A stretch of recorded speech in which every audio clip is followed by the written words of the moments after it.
कांग्रेस सांसद शशि थरूर ने अमेरिका द्वारा भारत पर टैरिफ बढ़ाने की धमकी पर कड़ा जवाब दिया है।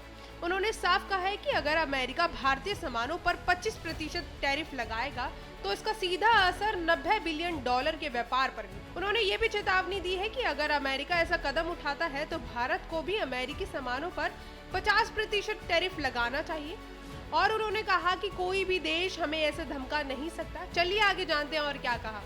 देखिए, असर तो पड़ेगा ही, क्योंकि 90 बिलियन डॉलर के हमारे ट्रेड है उनके साथ।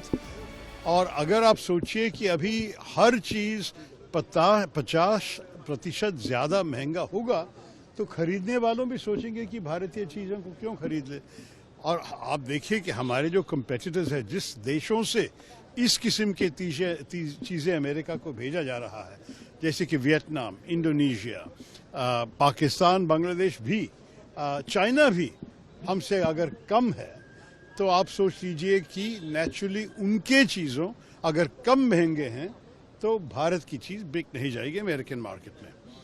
दूसरी चीज़ जो अन्याय है, ये जो एक्स्ट्रा 25% जो ऐड किया, जो ट्रंप ने कल बताया था, ये है क्योंकि हम रशिया से पेट्रोलियम प्रोडक्ट्स, नेचुरल गैस और ऑयल खरीद रहे हैं, लेकिन चाइना हमसे करीब डबल रशिया से खरीद रहे हैं और उनको 90 दिन दिया गया है, हमें सिर्फ 3 हफ्ते दिया गया है।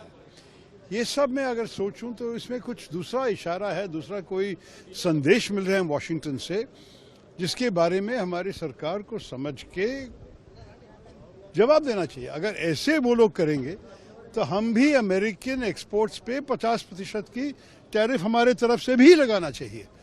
ये नहीं है कि कोई भी किसी और देश में बैठ के हमको ऐसे धमकी दे सके, ये तो बिल्कुल मानना तैयार नहीं है।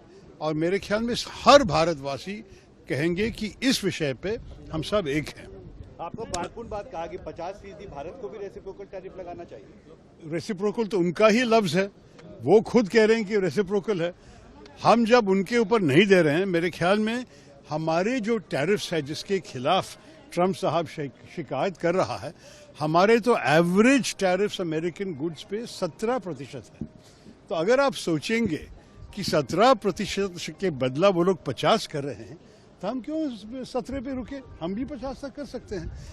मैं नहीं चाहता हूं कि हम अननेसेसरी झगड़े में जाए। ये तो एक बहुत अच्छा रिश्ता था और मेरे ख्याल में स्ट्रेटेजिक पार्टनरशिप की बातें भी हुई हैं। क्वाड में हम एक साथ हैं, I2U2 में हम एक साथ हैं। बहुत सारे वर्किंग ग्रुप्स के भीतर AI पे, डिफेंस पे, कई विषय पे चर्चा अभी भी चल रही है। तो मैं नहीं चाहूँगा कि सिर्फ ट्रेड पे पूरा रिश्ता को खराब कर दे, लेकिन हमारी तरफ से कोई नहीं चाहते हैं कि इस किस्म की बर्बादी हो जाए हमारे रिश्ते में। उनके तरफ से ये आया है तो उनको पूछना पड़ेगा, क्या do they not value our relationship? क्या भारत उनके लिए अगर महत्वपूर्ण नहीं है तो वो हमारे लिए क्यों महत्वपूर्ण होगा? तो ये भी मैं सोचा, हमारे देश के कितने भारतवासी भी अमेरिकन सिटीजन्स बन गए हैं, उनके भी एक जिम्मेदारी उनकी आवाज़ उठाना। वहाँ तो भी एक डेमोक्रेसी चल रही है कि बोलिए उनके इलेक्टेड प्रतिनिधि को, उनको सेनेटर्स, उनके कांग्रेसमैन को, कि जो सरकार कर रही है भारत के खिलाफ ये ठीक नहीं है। निकी हेली जो इंडियन ओरिजिन की एक गवर्नर थी, निकी हेली ने भी स्पष्ट कहा है कि आप चाइना के खिलाफ करने के अलावा आप क्यों भारत के साथ के रिश्ता को खराब कर रहे हो। मेरे ख्याल में इसी संदेश सारे इन्फ्लुएंशियल भारतवासी देने चाहिए। ये है मेरे नाम। इंडिया को भी अपना टैरिफ बढ़ा देना चाहिए। क्या आप मानते हैं इंडिया को भी अपना टैरिफ बढ़ा देना चाहिए?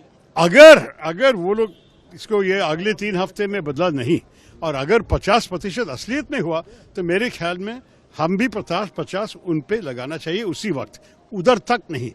हम तो धमकी वाले देने वाले देश नहीं है, लेकिन जो लोग हम पे किया तो रेसिप्रोकल हम भी करने जानते हैं। हफ्ते का समय भारत को मिला है, क्या आपको लगता है कि इस पे